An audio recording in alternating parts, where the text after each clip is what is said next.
Assalamualaikum warahmatullahi wabarakatuh. Bismillahirrahmanirrahim. Alhamdulillahirabbil alamin. Kita mencoba memanfaatkan waktu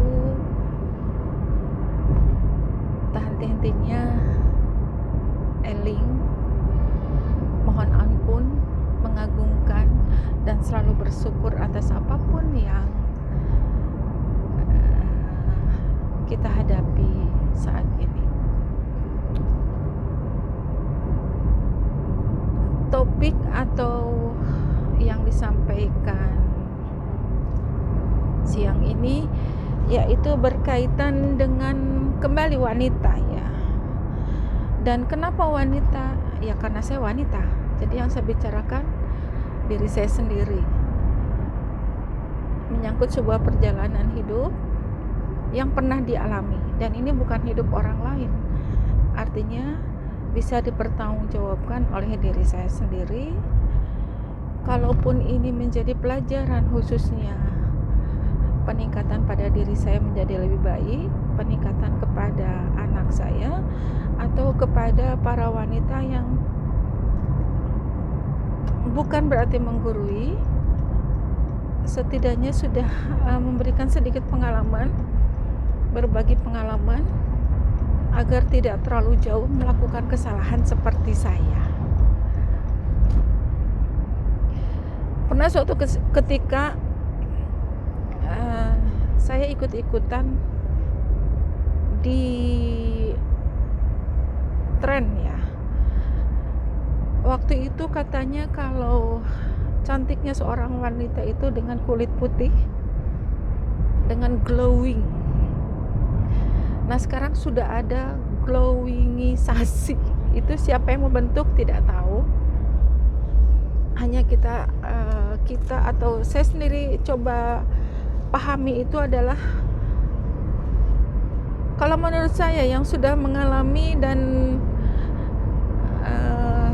jadi pelajaran hidup saya dan anak saya ke depan, supaya apa? Bisa memanfaatkan waktu lebih baik, bisa memanfaatkan rezeki yang sudah Allah berikan kepada kita lebih bermanfaat, yang artinya kita berusaha memperbaiki diri secara fisik, tapi itu menyia-nyiakan rezeki atau berkah dari Allah yang hanya karena ingin terlihat lebih cantik, ingin terlihat lebih putih, yang hasil akhirnya hanya ke sebuah kesia-siaan.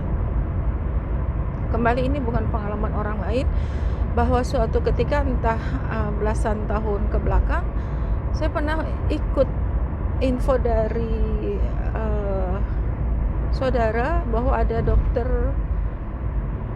bagus, dokter ternama, bisa mengglowingkan, bisa menyehatkan wajah kita menjadi lebih cerah. Itu awal-awal trennya perawatan wajah itu.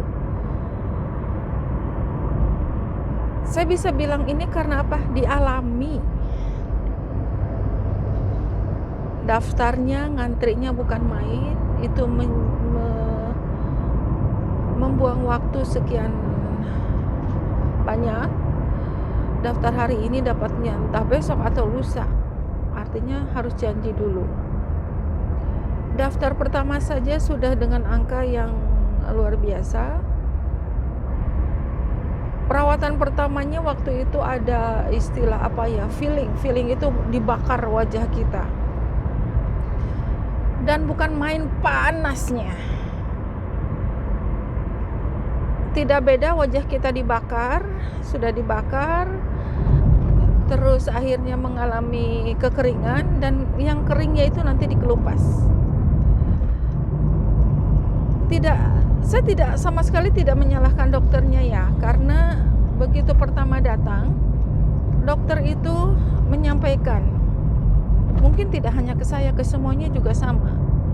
Sebelum perawatan dilakukan, dokter bertanya, kalau ini hanya sekali saja datang akan sia-sia. Tapi kalau sudah menjadi perawatan berarti kita sudah harus continue. Jadi tidak boleh putus di tengah jalan. Karena rasa ingin tahu, tentunya saat itu rasa ingin membuktikan ya. Saya bilang, iya, saya ikuti. Diikutilah perjalanan itu sampai akhir. Yang intinya saya menyakiti diri saya sendiri dengan berapa kali feeling namanya itu waktu itu. Datang, sudah harus ngantri, harus menunggu, harus menahan rasa sakit, harus mengeluarkan biaya yang tidak sedikit.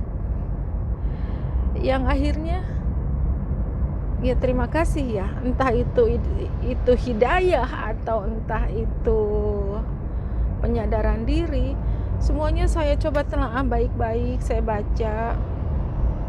Yang artinya begini, dokter itu sampaikan bahwa di tubuh kita itu ada regenerasi. Jadi karena kita makhluk hidup, karena kita masih hidup, tentu itu ada yang hidup dan yang mati, regenerasi. Hanya dokter tugasnya itu mempercepat kulit mati untuk lepas dari wajah kita.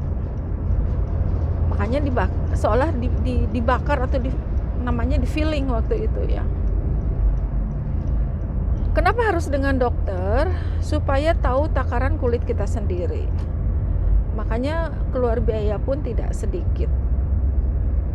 Setelah diamati, kenapa kita continue? Karena kita ini namanya makhluk hidup, pertumbuhannya tuh tiap detik, tiap menit. Jadi perubahan itu terjadi terus gitu. Sampai akhirnya saya berpikir keras, kenapa saya harus tergantung dengan satu dokter hanya untuk ingin cantik gitu. Padahal yang namanya cantik itu bukan berarti harus putih. Cantik itu bukan berarti harus glowing. Nah dari situ mulai sedikit mengurangi sampai akhirnya penyadaran diri lebih dalam. Di situ ada rasa bersalah. Di situ ada rasa saya diberi rezeki oleh Allah. Dan rezeki itu dimanfaatkan atau dipakai sesuatu hal yang saya pikir itu tidak terlalu perlu ya, tidak penting. Sehingga kadang saat Allah memberikan rezeki mungkin berlebih, kita akan berpikiran apalagi yang akan kita lakukan. Padahal kalau kita sadar Allah memberi rezeki itu, kalau kita merasa sudah berkecukupan, mari kita berbagi dengan yang lain. Bukan berarti terus mencari-cari apa yang mesti diperbaiki di tubuh kita. Padahal tubuh kita ini sudah ada mekanismenya, sudah ada prosesnya. Dan kita ini sudah berusaha melawan sebuah proses alamiah yang sudah Allah tetapkan pada setiap manusia. Dengan mempercepat itu pembuangan kulit mati, dengan ini, itu, dan lain-lain. Artinya kita sudah secara tidak langsung sudah melawan takdir proses alami pertumbuhan kulit dalam wajah kita. Itu ya kalau boleh saya sampaikan, saya benar-benar mohon ampun. Mohon ampunnya bukan karena merusak atau menyakiti diri sendiri. Mohon ampun pada Allah itu saat diberi rezeki lebih dan rezeki itu tidak dimanfaatkan semestinya. Jadi buat saudariku sesama muslimah, cantik itu tidak mesti putih. Cantik itu tidak mesti glowing. Cantik yang paling sejati itu cantik yang lahir dari hati kita sendiri, yaitu pancaran nurnya Allah. Nah sekarang kalau kita bertanya tiap wanita yang datang untuk mempercantik diri, pasti alasannya berbeda-beda. Dan yang jelas ingin terlihat lebih baik. Nah lebih baiknya ini pasti ada tujuan lain. Kalau yang belum menikah mungkin ingin mendapat jodoh. Kalau yang sudah menikah mungkin ada kekhawatiran atau ketakutan kalau dirinya tidak cantik lagi, pasangan hidupnya, itu suaminya atau imamnya akan berpindah ke lain hati.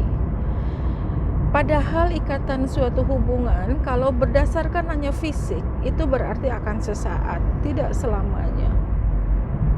Jadi saudariku, mari kita jangan melawan kodrat, kita jangan melawan takdir. Allah pasti akan memberikan rezekinya kepada semua makhluk hidup yang ada di alam dunia ini.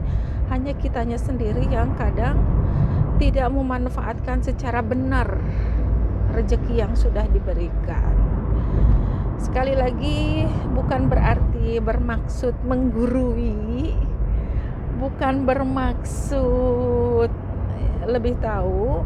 Ini hanya sekedar sedikit diskusi, penyampaian yang pernah dialami, sebuah kesia-siaan hidup, tapi semua diambil hikmahnya. Salah satu hikmahnya, saya bisa memberitahu